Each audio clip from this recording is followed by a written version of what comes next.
Bonjour, c'est une certification pour System.io. Donc je vais avoir terminé la certification, je vais vous montrer le quiz et les réponses. Mais vous savez, ce système de quiz est fait à un défaut, ça veut dire que même un singe avec de la logique peut réussir, mais il doit pouvoir lire uniquement le taux de réussite, car vous pouvez faire le quiz autant de fois que vous le souhaitez, donc c'est un défaut, car à chaque fois que vous échouez, cela vous donne un pourcentage de réussite. Donc bien sûr, si vous avez 4 questions et vous répondez au premier avec un choix et vous dites complet, et s'il dit que vous avez 0% de succès, cela signifie que vous répondez que ce n'était pas bon, alors vous recommencez, vous sélectionnez la deuxième réponse de la première question et vous soumettez, et cela vous donne votre taux de réussite. Si vous avez 25, cela signifie que c'était la bonne réponse à cette première question, et ensuite vous pouvez bien la sélectionner, et pour la deuxième question vous recommencez afin que vous puissiez le faire, et vous pouvez avoir 100 succès pour chaque quiz sans même pouvoir lire ou comprendre les questions. La réponse donc c'est le flux, car il n'est pas limité. Et il vous donne votre taux de réussite. Si c'était, alors vous échouez ou réussissez sans aucun détail spécifique. Sur le taux d'achèvement, taux de réussite, alors ce sera, vous savez qu'il sera très dur de répondre à toutes les combinaisons possibles afin d'avoir du succès, donc peu importe. Commençons par le tableau de bord principal et contact. Donc vous avez des vidéos intéressantes, et le quiz, c'est quoi là? Spécificité appelée dans le système IO, qui vous permet de catégoriser votre liste de contacts dans différents groupes. Bien sûr, il y a deux balises. Si vous mettez des balises, vous pouvez mettre autant de balises que vous voulez en heure pour chaque contact. En tant que système, je vais m'affilier à l'idée d'affiliation très longtemps, laquelle des URL suivantes vous utilisez pour promouvoir correctement le système. Ma propre page, afin que la propre page ou n'importe quelle page soit des déclarations suivantes et vraies à propos du marché dans le système IO, donc ici vous êtes libre. Je ne sais pas si vous sélectionnez un seul des bons, si c'est correct comme réponse ou non, mais je veux dire que seul cet affilié ne peut promouvoir des offres qu'en obtenant des pages non pages de vente. Donc ce n'est pas vrai, cela dépend. Si le vendeur a sélectionné une page de vente, alors vous pouvez, mais vous connaissez toutes les pages du système IO, elles peuvent être des pages affiliées. Vous n'avez pas besoin de la merveille pour dire d'accord, cette page est bonne. Vous peut envoyer sur n'importe quelle page de son sous-domaine ou nom de domaine ou hébergé sur le système IO, et si vous ajoutez ce ça égale, alors il placera le cookie d'affiliation sur le navigateur du visiteur et vous serez les affiliés si ce visiteur a obtenu ou achète quelque chose de ce sous-domaine ou nom de domaine. C'est ainsi que cela fonctionne. Laquelle des fonctionnalités suivantes manque dans les onglets de contact dans le système IO? Il envoie donc des emails directement au contact à partir de l'onglet Contact. De toute façon, vous ne pouvez pas envoyer un email directement à un contact, et la seule façon de le faire sera d'ajouter une balise à un seul contact puis de créer une newsletter envoyée uniquement à cette balise. Donc en effet, vous n'enverrez qu'à ce contact, mais sinon, il n'y a aucun moyen de contacter une seule personne comme un CRM. Vous savez, CRM, vous avez votre contact list et vous pouvez leur envoyer des contacts ou les regrouper et les envoyer à un groupe de contacts afin qu'aucun système IO vous ne puisse pas vraiment envoyer un email à un contact. C'est très lourd, vous ne voulez pas le faire de toute façon. Qu'est-ce que le filtre d'activité de messagerie vous permet de faire dans la liste de contacts afin que l'activité de courrier électronique ne soit pas vraiment une activité de courrier électronique, je veux dire, mais vous savez qu'il y a quelque chose de plus que simplement ouvrir ou cliquer sur un courrier électronique. Cela signifie que seul le fait d'opter pour l'obtention d'une page d'inscription est une activité de courrier électronique. Ainsi, lorsque vous dites que le contact, par exemple, a obtenu dans votre page de capture mais n'a jamais exemple que vous souhaitez sélectionner tous les contacts que cela a fait et avoir aucune activité de messagerie pendant un mois, vous n'obtiendrez pas tous ceux qui ont opté pour moins d'un mois. Tous ceux qui ont au moins une activité de messagerie, c'est à obtenir, donc ils ne seront pas dans la sélection. Alors quelle est la question? Qu'est-ce que ça fait permettre de faire dans l'identification des contacts qui n'ont pas ouvert ou cliqué sur votre email depuis une date spécifique, et vous pouvez ajouter à cela, mais ce n'est pas dans la réponse. Vous pouvez également ajouter un mot-opté qui a été créé en fait s'ils s'inscrivent n'importe où. Il s'agit d'une activité de courrier électronique. C'est donc la réponse à ceci. Alors nous avons finance donc des vidéos très intéressantes. Quel est le but de la page de compression dans l'entonnoir? Bien sûr de la collecter et de l'enregistrer, ainsi qu'ils disent des éléments préfabriqués à vous aider à construire votre page rapidement et facilement. Oui mais Prémadil, peut-être préfet par vous-même. Vous avez aussi des blocs personnalisés personnels et vous avez un bloc simple et maître, donc c'est une différence qui est un sujet de la prochaine question. Quoi est la différence entre un bloc simple et un bloc principal? Donc la différence entre les blocs simples ne change pas sur toutes les pages lorsqu'elles sont modifiées pendant que le maître télécharge également. Si vous voulez une autre explication qui est un bloc simple, lorsque vous ajoutez un bloc simple à une page, c'est comme si jamais rien, c'est comme si vous créez ce bloc dans votre page, donc si vous le refaites sur une autre page, vous ajoutez un bloc simple. Cette page, ils n'ont pas version, ce n'est pas vraiment un bloc une fois qu'il est mis sur la page, juste un élément de la page, mais le bloc maître vous le créez lorsque vous l'ajoutez à une page. Alors vous savez, si vous le modifiez, il modifiera le bloc maître lui-même pour les utilisations futures que vous ferez sur d'autres pages, mais aussi pour toutes les pages où vous l'avez déjà mis. Donc si vous apportez une modification à un bloc maître à l'intérieur de votre page, cela se reflétera partout où vous l'avez mis et cela se reflétera également dans ce qui est enregistré dans vos blocs personnalisés pour que vous sachiez ne pas jouer avec. Il y a aussi d'autres différences, par exemple un bloc maître vous ne pouvez pas le partager. Vous savez que vous avez un lien pour partager un bloc simple mais le bloc maître non. Aussi vous ne pouvez pas mettre un bloc maître 2 fois sur la page, mais un simple bloc vous pouvez le mettre autant de fois que vous le souhaitez sur une page. Donc ce sont les films et la réponse pour celui-ci est juste celle-ci. Donc quel est le but du système IO? Une fonction de test B bien sûr, et pour tester deux versions d'une page et diviser votre trafic entrant automatiquement entre ces deux versions de la page pour savoir après s'il s'agit d'une page opt-in, par exemple, laquelle convertit le plus, et ensuite vous devez analyser. Vous savez que vous devez savoir quelles sont les différences et vous savez quand vous exécutez un test B vous ne devriez pas changer beaucoup de choses entre deux versions, un léger changement pour que vous puissiez analyser ce petit changement. Si vous changez beaucoup de choses de la page A à la page B, alors vous ne le faites pas savoir vraiment quelle est la cause de plus de conversion. Alors d'accord, quelle page est généralement utilisée pour présenter le fichier de menu en détail et contient une zone de texte de bloc est mise sur la page de vente? La page de vente est comme votre page de présentation d'un produit. Afin de présenter le menu pour la présentation s'appelle une page de vente. Pourquoi? Parce que la page de vente n'est pas vraiment toute votre page, mais vous pouvez avoir un, vous connaissez les autres pages à payer, mais vous pouvez avoir une page qui présente et aussi vous permettre de payer directement sur la même page mais étranger.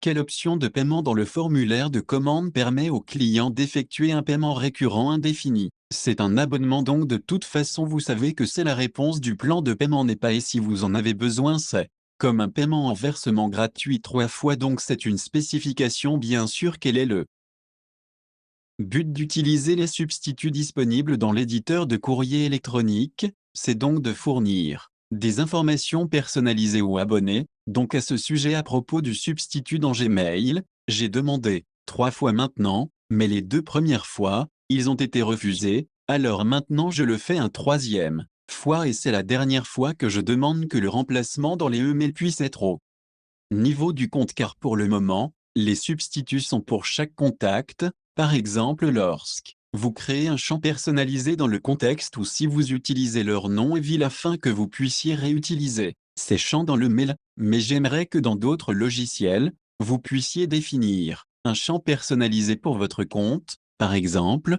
vous créerez la promotion du champ personnalisé, puis dans le texte de ce champ, vous pourrez mettre maintenant profiter de cette promotion et vous mettez un lien. Et tu mets ce substitut dans tous tes mails au milieu du texte de tes événements. Et donc quand tu n'as pas de promotion, tu peux aller dans ton compte et supprimer la valeur de ce champ personnalisé. Donc dans l'image, il n'y aura que lorsque vous avez une promotion, vous pouvez la mettre là au niveau de votre compte et tous les emails des campagnes par email, en particulier il y aura votre promotion, alors où que vous soyez dans la campagne par email, tous vos contacts sont numéro 1 au milieu à la fin, quelle que soit l'image suivante un récepteur, il aura votre promotion.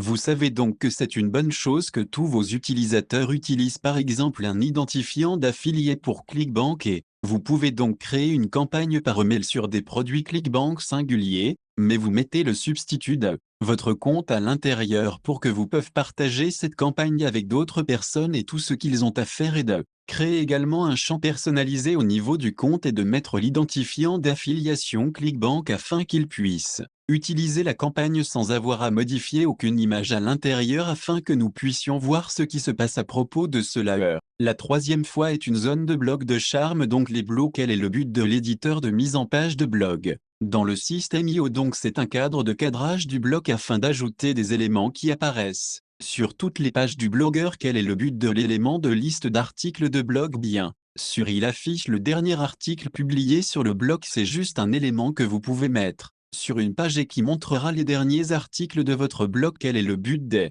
fonctionnalités de catégorie dans le blog? Oui, ça a organisé la publication en différents sujets de sim. Quelle page du blog permet aux visiteurs d'envoyer des messages aux propriétaires? C'est bien sur la page de contact. Voyons l'automatisation, c'est bien mais nécessite du travail. Quel déclencheur peut être utilisé pour définir une action automatique lorsqu'un contact termine une campagne par email? Bien sûr, la campagne est terminée. Cela peut être un déclencheur du flux de travail ou une règle afin que vous sélectionniez complètement la campagne. Vous dites quelle campagne et ensuite ce sera peut-être après que vous pourrez inscrire son contact à une autre campagne, afin que vous puissiez enchaîner la campagne ou faire un cercle qui imagine que vous avez 5 campagnes et des pages d'opt-in Fiverr et que vous avez une chaîne de flux de travail qui dit si cette campagne est terminée, puis ajoutez-la à celle-ci si celle-ci est complète, adressez-vous à celle-ci, puis à la fin, elle se termine la boucle pour qu'elle fonctionne et fonctionne comme un insté dans son testament.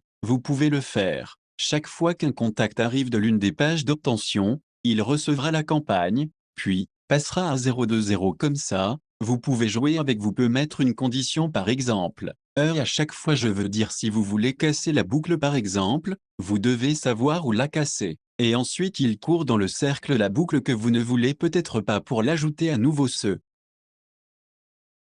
conteneur au bout d'un moment pour que vous puissiez facilement utiliser des balises ou vous pouvez utiliser la fonction cachée des un système IO. Cela signifie que si quelqu'un est déjà dans une campagne, si vous l'ajoutez à nouveau, il ne fera rien. S'il ne changera pas de place, donc s'il a complété l'entreprise qui n'en est pas retirée. Alors si vous la rajoutez à cette campagne, elle ne recommencera pas depuis le début de la campagne donc. C'est les fonctionnalités cachées qui permettent de faire une boucle qui ne se répétera pas une fois pour un contact. Si vous ne le désinscrivez d'aucune campagne, vous savez quel déclencheur devez vous utiliser si vous souhaitez définir une action automatique lorsque quelqu'un clique sur le lien dans un email. Bien sûr, cliquez sur le lien de l'email pour que ceux qui sont la question soient très faciles. Quelle option vous permettent de diviser le chemin d'une action dans un flux de travail? C'est une décision bien sûr juste en lisant un délai, pas une action. Peut-être que le déclencheur non, donc ça doit être une décision. C'est très facile de vouloir un service sans rien savoir. À ce sujet, dans l'exemple de flux de travail, quel est le but d'ajouter votre délai après avoir vérifié si vous contactez en tant que balise spécifique? Donc toute cette phrase essaie de ressembler assez difficile, mais en fait, quel est le but d'ajouter votre délai? Le délai est d'en attendre un jour, tous les autres ne parlent pas vraiment de quel est le but d'un retard, c'est juste pour attendre. Donc encore une fois une réponse très évidente. Pour les protéger car de nombreux produits les questionnent dans l'onglet projet. Quelles informations peuvent être accessibles dans la section de commande en utilisant votre adresse mail? Des informations sur le produit et les autres statuts d'exécution lors de la création d'un coupon dans le système. Quel est le but de fixer une limite d'utilisation? La limite d'utilisation est de restreindre le nombre de fois que le coupon peut être utilisé. C'est pas la même chose que d'avoir une date d'expiration pour l'entreprise. Aussi la possibilité d'avoir une date d'expression avec la ne marche plus. Quel est le but des paramètres d'approbation de publication automatique lors de la création d'une communauté? Encore une fois très utile pour déterminer si les membres peuvent être éliminés sans approbation. Approbation de publication automatique, publication sans approbation. D'accord, ce n'est pas un résultat, c'est automatique donc. C'est pareil, vous voyez ce qui doit être choisi dans le formulaire de commande pour activer la fonction de retard pour les cours. C'est comme ça que vous ne livrez pas tout de suite, vous dites d'accord un jour après un jour après un jour. Après c'est un goutte à goutte lequel des éléments suivants n'est pas nécessaire lors de la création d'un cours dans le système IO. Bien j'ai dit en sélectionnant un mode de paiement mais en fait vous savez le téléchargement je pense que peut-être que si je choisis tous. Ceci peut-être que ce sera correct je n'ai pas essayé mais je veux dire choisir un temps pur je ne pense pas que vous ayez besoin de montrer le tempo je ne suis pas sûr mais est-ce vraiment obligatoire si vous prenez juste celui par défaut. Vous n'avez pas besoin d'en tirer un autre je veux dire oui si vous choisissez celui par défaut en ne choisissant pas. Je ne sais pas mais en téléchargeant un logo je ne sais pas si c'est vraiment obligatoire avant ce n'était pas obligatoire et je vois encore dans mon espace étudiant de nombreux cours nous n'avons pas de local ou de image. Donc je ne sais pas vraiment peut-être que vous pouvez répondre à n'importe quoi c'est aussi une question piège qui n'a pas d'importance l'insistance quelles options sont disponibles. Lors de l'édition de la conférence je dis tout donc c'est tout ce qui précède cela signifie une conférence vous pouvez désactiver le doublon et le supprimer vous savez supprimer et désactiver ce n'est pas la même chose. Quelles options sont disponibles sur la page d'abonnement lorsque vous envisagez un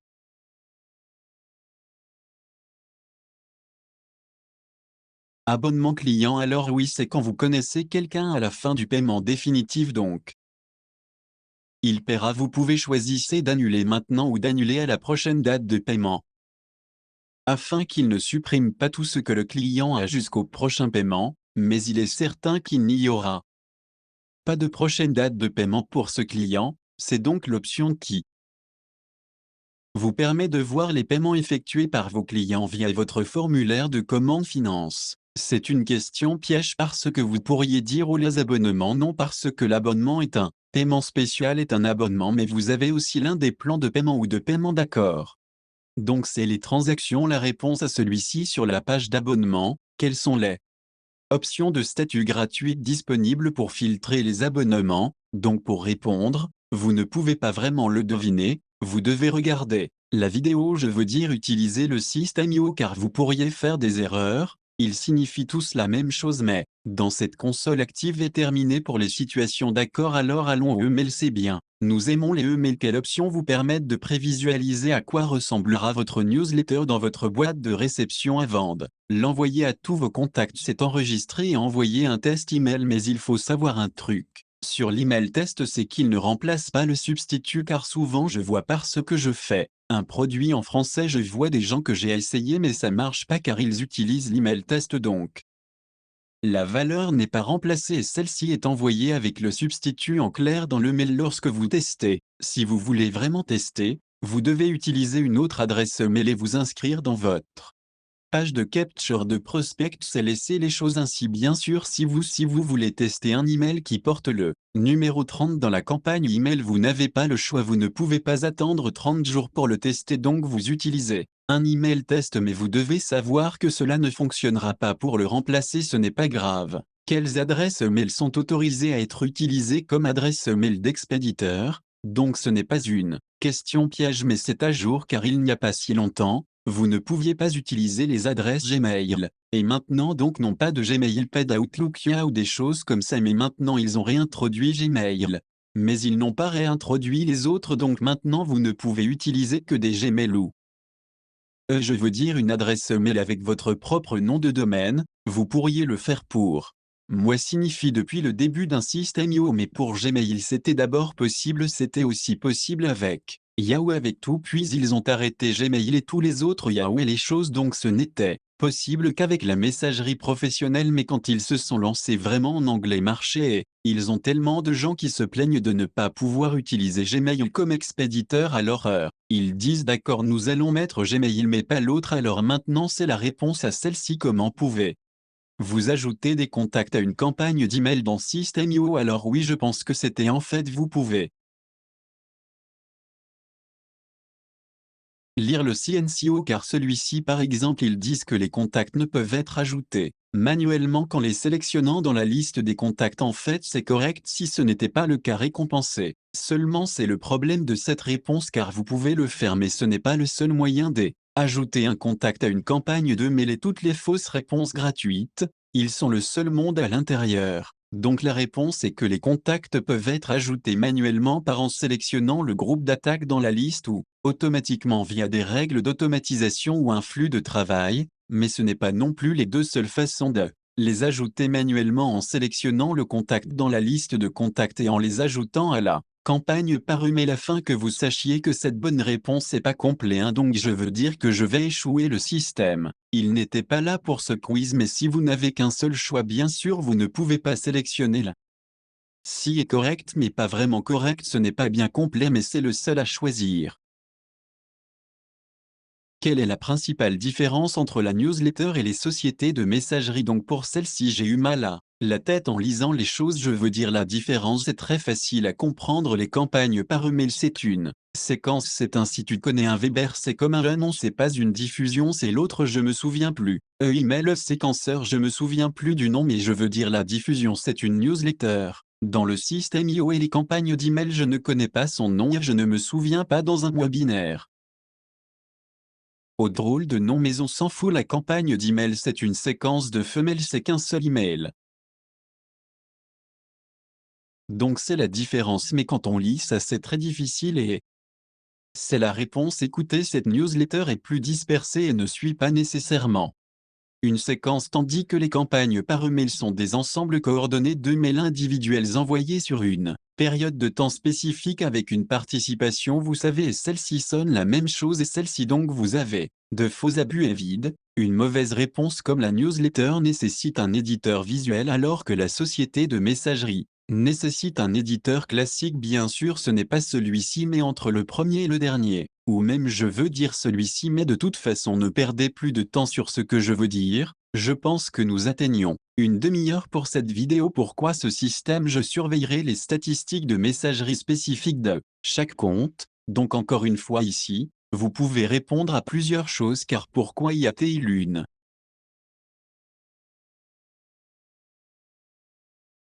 orange et rouge et vous pouvez changer de groupe? En fait c'est groupe d'IP serveur et le vert c'est tous les bons expéditeurs qui ont de bonnes statistiques d'image, ils sont dans ce groupe d'ID. Ordinateur qui envoie des emails, donc si vous êtes dans ce groupe alors tout va bien pour tout le monde. Dans le groupe rouge vous avez tous ceux qui échouent parce qu'ils spamment ou parce qu'ils ne sont pas bons et que vous êtes dans vos emails sont envoyés par ces ordinateurs, c'est tout, mais l'autre réponse ils sont bon aussi, je veux dire oui. Pourquoi surveille la statistique d'image spécifique? C'est aussi pour déterminer le pourcentage moyen de labyrinthe ouvert. Bien sûr je le fais parce qu'il vous montre et pour suivre le nombre de mails envoyés depuis le compte I. Cela signifie que vous avez le nombre de mails qui ont été envoyés depuis votre compte, même s'il ne s'agit pas d'un système de limitation DES, mais vous pouvez toujours le lire afin qu'ils doivent suivre.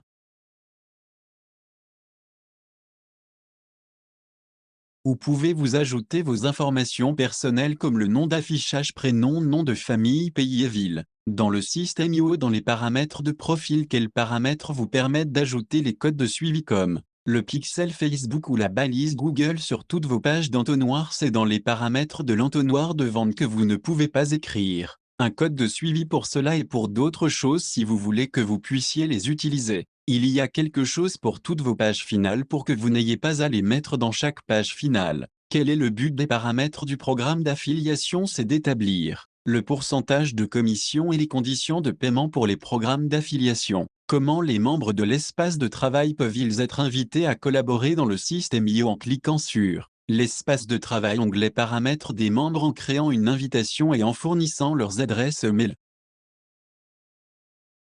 Équipe de support, vous leur fournissez le mail de votre compte où vous avez secours et vous dites quel nom exactement ce que vous voulez sur le certificat, votre nom exact que vous voulez, puis ils vous l'enverront une fois qu'ils auront vérifié que vous avez terminé tout le quiz afin qu'ils aillent dans votre compte et regardent l'état, que vous savez que vous pouvez sans fini et tous mes quiz sont corrects et de toute façon. Cette page ne s'affiche que si vous avez terminé tous les quiz, donc c'est la fin de cette vidéo. Bye.